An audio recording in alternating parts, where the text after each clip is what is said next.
wax and grease remover.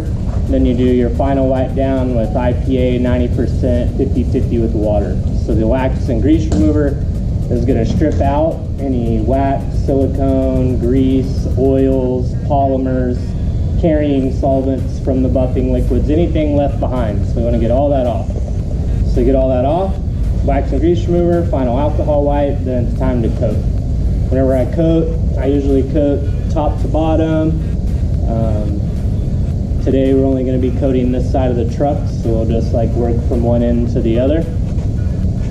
First time I apply it to the pad, just like with the coatings that Rob showed you over there, I'm putting like 15 to 20 drops spread on the pad. The very first time only is whenever I taco it. I'm just trying to help blend the product out on the pad. After I've used it once, then I have complete coverage and I don't have to taco it anymore.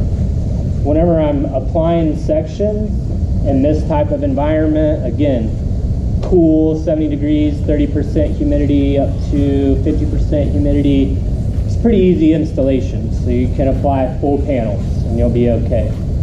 High heat, 90 degrees, humidity over 50%, you're gonna wanna start shrinking your sections and installing smaller areas. So depending on my conditions and as you get familiar with the coating, you'll know what to do and when. So we'll do full panels here, but after I apply that 15 to 20 drops the first time, I'm typically only adding anywhere from like 4 to 8 drops at a time.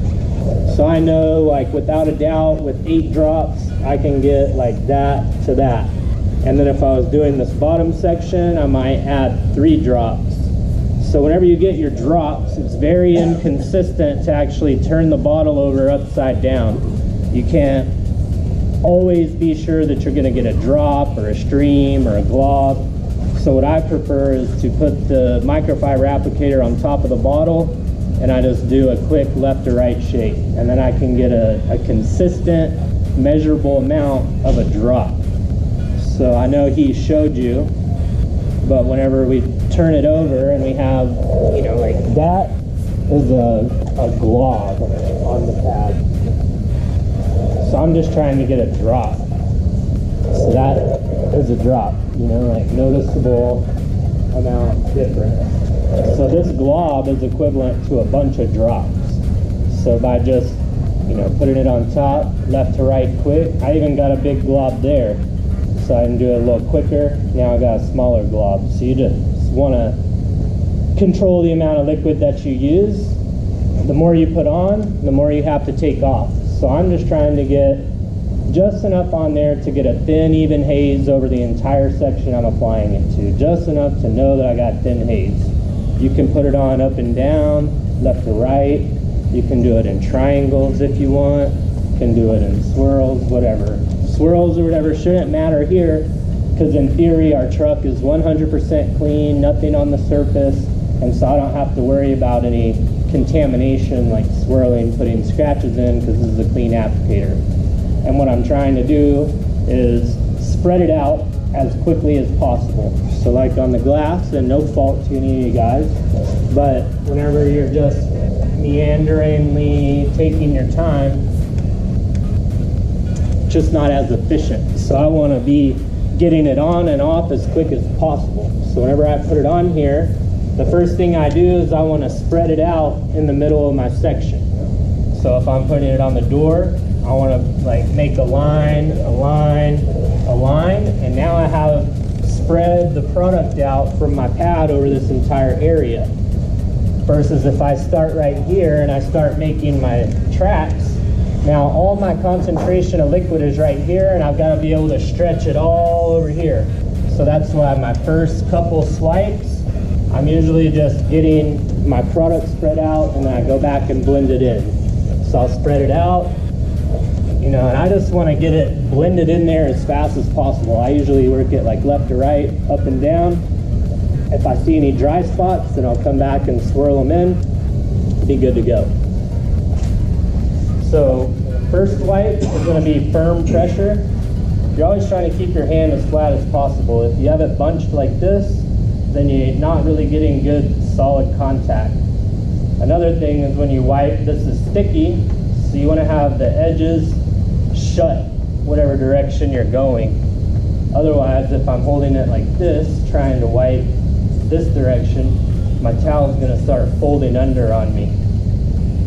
So it's best to manage 8 sides of the towel. 1, 2, then I would flip it, 3, 2, whatever, 1, 2, 3, 4. Yeah, that's what they taught me. And then go to the other side, 1, 2, 3, 4. So that first wipe is firm pressure, 15, 20 pounds of pressure, and I'm just pushing, and I'll go left to right, and then I'll go up and down. Then I'll get my second clean towel.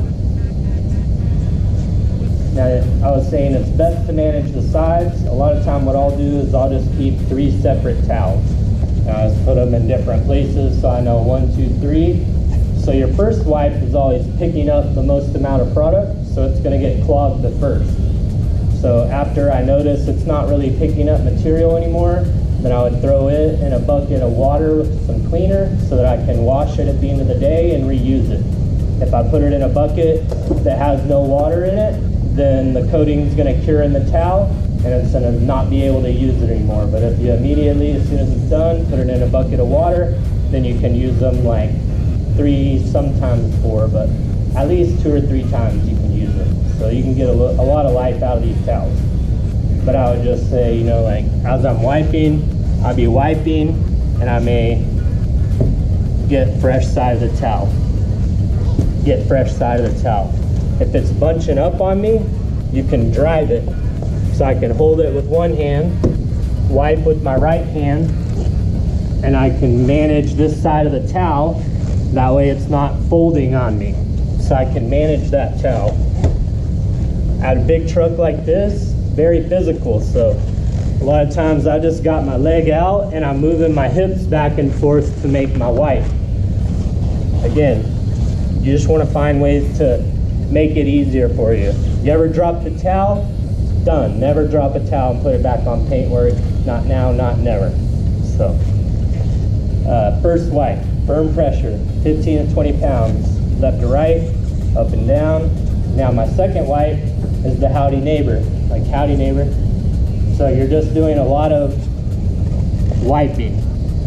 I'm just waving at my neighbor. So I want to move over this entire panel, vertical, and then horizontal, which is opposite of what I just demonstrated, because this is vertical and this is horizontal. So really, that first wipe is going to pick up a bunch. Then you'll notice it's easier to get it off with a lot of low friction, like low pressure, lots of short choppy strokes. That's what's going to get it off. You'll notice you'll wipe it, it's still there. You wipe it, it's still there. But if you kind of go over it like this, then you get those short choppy strokes and it picks it up. So I want to get through those first 2 wipes as fast as possible without worrying too much about what I'm seeing on the surface. Because if I get hung up on my first wipe up here and I'm trying to get it off, all the product is curing down in the rest of my section. So I want to do that first wipe, left to right, up and down. You get my howdy neighbor, left to right, up and down. My third towel is my final inspection towel. Now this is whenever I'm worried about what I'm seeing on the surface. That's when I have my lights on each side, 45-degree angles, and this is when I'm checking my work. So I would find my light source right here, and I follow it down. Come this way, follow it back up. Step back, follow it down. Come back. You want to follow that light source through every part of this panel, checking to see if you got everything. That's going to save you a lot of time and a lot of heartache at the end whenever you come back and you miss stuff and you're having to chase it down at the end. So it's better to just do a thorough check right there from the get-go. We'll wipe this down and then we'll apply some.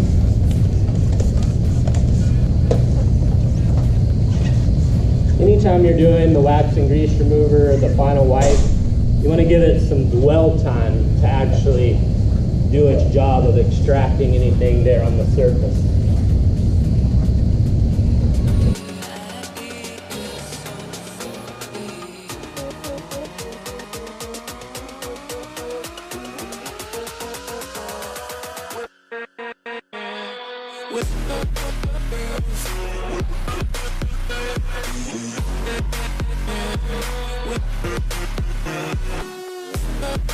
Wiping over it isn't enough. You really have to concentrate down to like fingernail size areas. Make sure you put, pressure and intent wiping on every single little spot. You got to put your fingertips, just like in the glass, you got to wipe all these cracks, all your door panels, your window sills, your door handles, where your bumpers and your fenders meet. You got to stick your fingers through the towel and literally, like here, you really got to floss all the way around that light. Work it from multiple sides. Otherwise, you're going to leave product around it that you're going to have to clean up later. So, if I was applying with a partner, basically, if you're trying to work on the same side, you end up like working over the top of each other and whatnot. So what I do, like I said, I start at the top. So I would say like from this body line, I do this, I put it on, I tell my partner, I did this, stopped at that body line, stopped here, I got all the way around to the back glass. Then I'll go to the other side and do the exact same thing. He's doing his wipes, I apply it. If I apply it and he's not there yet, then I do that first wipe for him. I got a towel with me. Whenever he shows up, I'm like, I got first and second wipe, you just gotta do final wipe. If I come back over here, I apply my next section. Say I do here, here, and I got the mirror. I tell my partner, I did here, stopped here, I got the mirror. And then you do that and you just go back and forth to each side. That way you have communication, you have a checklist in your head, and you're not working over the top of each other. So you just do it boom, boom, boom, boom, alternate sides, work together, communicate, be good to go.